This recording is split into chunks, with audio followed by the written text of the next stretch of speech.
बच्चों नमन संस्कृताय। और कल आप लोग पढ़े, परसों एक वीडियो आप पढ़े सुभाषितानी का, तो हमने कुछ श्लोकों को गाया भी था। आप ऐसी अपेक्षा है कि आप भी मेरे साथ साथ गाए होंगे। तो हम लोग पाठ को शुरू करने से पहले क्या करेंगे? गाएंगे। क्या करेंगे? गाएंगे।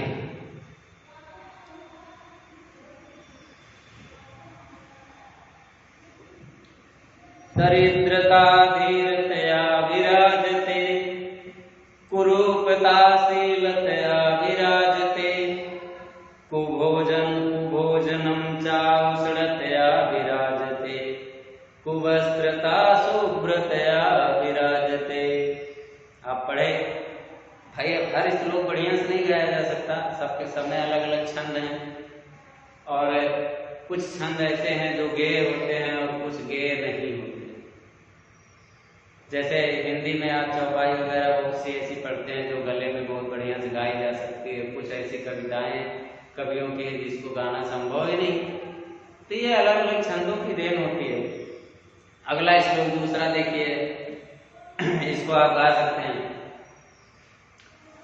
संपूर्ण कुंभो न करोति शब्दम, अर्धो घटर्घोषमुपैति नूनम, विद्वान् कुलीनो न करोति गर्वं, जल्पन्ति मूढ़ा तु गुणैर्विहीनः। संपूर्ण कुंभो न करोति शब्दं, अर्धो घटर्घोषमुपैति नूनम, विद्वान् कुलीनो न करोति गर्वं, जल्पन्ति मूढ़ा तु गुणैर्विहीनः। मौनं कालविलम्बस्य प्रमाणं भूमिदर्शनं, भ्रुकुट्यन्यमुखी वार्ता नकार षड्विधा स्मृतः। प्रियवाक्यप्रदानेन सर्वे तुष्यन्तु मानवः, तस्माद् तदैव वक्तव्यं वचने का दरिद्रता। क्षणशः कणशः चैव विद्यार्थं च चिन्तयेत्, क्षणत्यागे कुतो विद्या, कणत्यागे कुतो धनम्। विद्या ददाति विनयं, विनयाति याति पात्रतां, पात्रत्वाद् धनम् आप्नोति, धनात् धर्मः ततः सुखम्। केयूराणि न विभूषयन्ति पुरुषं, पुरुषं हारा न चन्द्रोज्ज्वला। केयूराणि न विभूषयन्ति पुरुषं हारा न चन्द्रोज्ज्वला। न स्नानं न विलेपनं न कुसुमं नालङ्कृता मूर्धजा। वाणीका समलङ्करोति पुरुषं, या संस्कृता धार्यते, क्षीयन्ते अखिलभूषणानि, सततं वाग्भूषणं भूषणम्। तो पाठ का नाम ही है सुभाषितानी। सु माने सुंदर, प्रिय, मधुर, और भाषित माने भाषा, बातें, वचन, कहावतें जो वापर चले अपने अपने। तो हम लोग शायद 3 श्लोक पढ़े थे। पहले श्लोक में हम लोगों ने पढ़ा था कि दरिद्रता, अगर मनुष्य दरिद्र है, निर्धन है, तो उसको कैसे रहना चाहिए? तो कहते हैं कि धैर्यशाली बन के रहना चाहिए। और अगर कुरूप है, सुंदर नहीं बनाया भगवान ने, तो उसके स्वभाव में अगर शील है, शील गुण, तो वह जो स्वरूप लोग हैं उनसे अच्छा कहा जाएगा। और कह रहे हैं कि कुभोजन, कुभोजन का मतलब जो बासी भोजन होता है, अगर उसको हम गर्म कर दें तो वो भी विराजने लगता है, माने वो भी खाने योग्य हो जाता है। और वस्त्र फटा हो, कुवस्त्र कहने का मतलब है कि वस्त्र हमारा कहीं फटा हो, ये शर्ट भले यहाँ फटा है कोई टेंशन नहीं है, हम इसको पहन सकते हैं, लेकिन ये साफ हो तो, अगर साफ है फटा है तो पहना जा सकता हो, अगर बिल्कुल सही है ठीक है, मगर गन्ना रहा हो गंदा हो तो वो हमारे शरीर की शोभा को नहीं बढ़ाएगा। इसी तरीके से कल एक उदाहरण दिए कि जो व्यक्ति विद्वान होता है वो गर्व नहीं करता, घमंड नहीं करता कि आम ब्रह्मास्मि, I know all the things, मैं सब कुछ जानता हूं, ऐसा नहीं होता। कैसे उदाहरण दिए थे कि जिस तरीके से एक घड़ा पूरा भर दीजिए और उसी के समान एक घड़ा आधा भर दीजिए, तो आधा वाला घड़ा जैसे आप उठाएंगे वो हिलना शुरू हो जाएगा, ढप ढप करेगा, वो बताएगा कि हम, मेरे अंदर क्वालिटी है, मेरे अंदर पानी है, पीना चाहोगे, मतलब वो बताएगा कि मेरे पास गुण है। और जो पूरा भरा है वो बताता नहीं है, जिसको चाहिए भैया ले लीजिए। तो ऐसे विद्वान लोग होते हैं कि वो विद्वान होते हैं, इसको वो कहीं ढिढोरा नहीं पीटते हैं, समय आने पर वे अपनी विद्वता का परिचय स्वतः दे देते हैं। तो अब आइए पढ़ते हैं। प्रिय वाक्य प्रदानेन सर्वे तुष्यन्ति जन्तवः क्षण तस्माद् तदैव वक्तव्यं वचने का दरिद्रता। लिखा है कि प्रिय वाक्य प्रदानेन, प्रदानेन शब्द में तृतीया विभक्ति का एक वचन है। और कैसा वाक्य? प्रिय वाक्य। अरे भाई एक ठो काका है और एक ठो पीकर, दोनों एक के जैसे होते हैं, लेकिन एक ठो बोलता है तो बच्चे उसके साथ खेलने लगते हैं, इतना मनोरम होता है जब कहती है जब ऐसे कहती है तो बच्चे भी उसके साथ खेलने लगते हैं, मतलब वो भाषा प्रिय है। और एक तो काम करता है तो लोग ढीला मार के भगा देते हैं, लेकिन दोनों का शरीर एक जैसा है, रूप रंग एक जैसा है। तो वैसे लिखा कि मनुष्य ही है कि वो अगर किसी को प्रिय वाक्य प्रदान, अगर किसी को वो मतलब मधुर भाषा प्रदान करता है, बोलता है, किसी से अगर प्रिय बोलता है, तो लिखा है कि सर्वे तुष्यन्ति मानवः जन्तवः, करें सभी लोग सभी जंतु क्या संतुष्ट हो जाते हैं उससे। बात देखिए, बात एक ही हो, लेकिन कहने का तरीका, यहां बात जो की गई है कि आप वही बात बोलेंगे। आप जाओगे, आप मान लीजिए एक स्टूडेंट हो और आपको किसी बच्चे की किताब मांगना है, मैं आप ही का उदाहरण दे रहा हूं, किसी बच्चे की किताब आपको मांगना है। अब आप गए, एक बच्चा गया, दो बच्चों ने कहा चलो मैं भी मांगता हूं मुझे दे देगा, एक ने कहा मैं मांगता हूं मुझे दे देगा।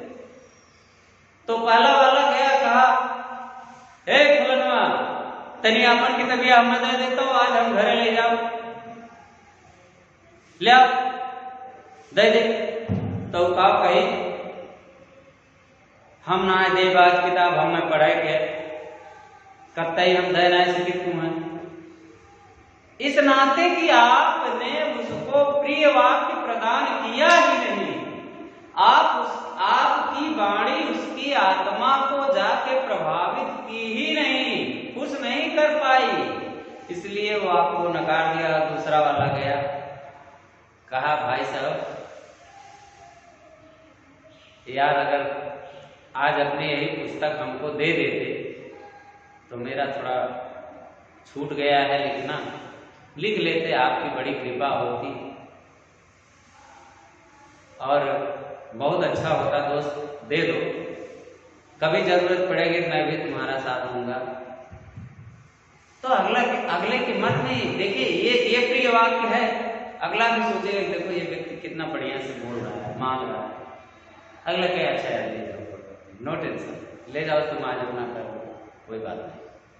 अब दोनों में एक तो प्रिय वाक्य प्रदानीन है, एक तो अप्रिय वाक्य प्रदानीन है। अब दोनों का अंतर देख लो, एक सेम उसी मुंह से जबान निकली है लेकिन प्रिय और अप्रिय। अप्रिय का रिजल्ट देखो 0 रहा और प्रिय का रिजल्ट 100%। तो वही चीजें लिखा कि प्रिय वाक्य प्रदान में जब हम किसी को प्रिय वाक्य प्रदान करते हैं, किसी से प्रिय भाषा बोलते हैं, मधुर भाषा बोलते हैं, तो सर्वे दुष्यंति जंतवः, तो सभी लोग क्या हो जाते हैं, जंतवः माने सभी जीव जंतु। आप घर पे देखते होंगे इतना बड़ा एक कुत्ता है, एक कुत्ता घर पे पालतू है और 2 लोग हैं, दरवाजे पे बैठा है, एक जैसे आया जैसे जबकि उसके पास उसका ज्ञान नहीं होता, लेकिन एक ने उसको अप्रिय वाक्य प्रदान किया, वो बेचारा तुरंत उठा, खड़बड़ डर दिखाते हाँफते नापते भगा। और दूसरा वाला कहा एक दुनिया यहाँ आओ, तो आ जाओ, आओ अब मतलब आप उसकी संवेदनशीलता को और जैसे कहे तैसे वो पोंछ हिलाते हुए आपके पास तुरंत आ जाए।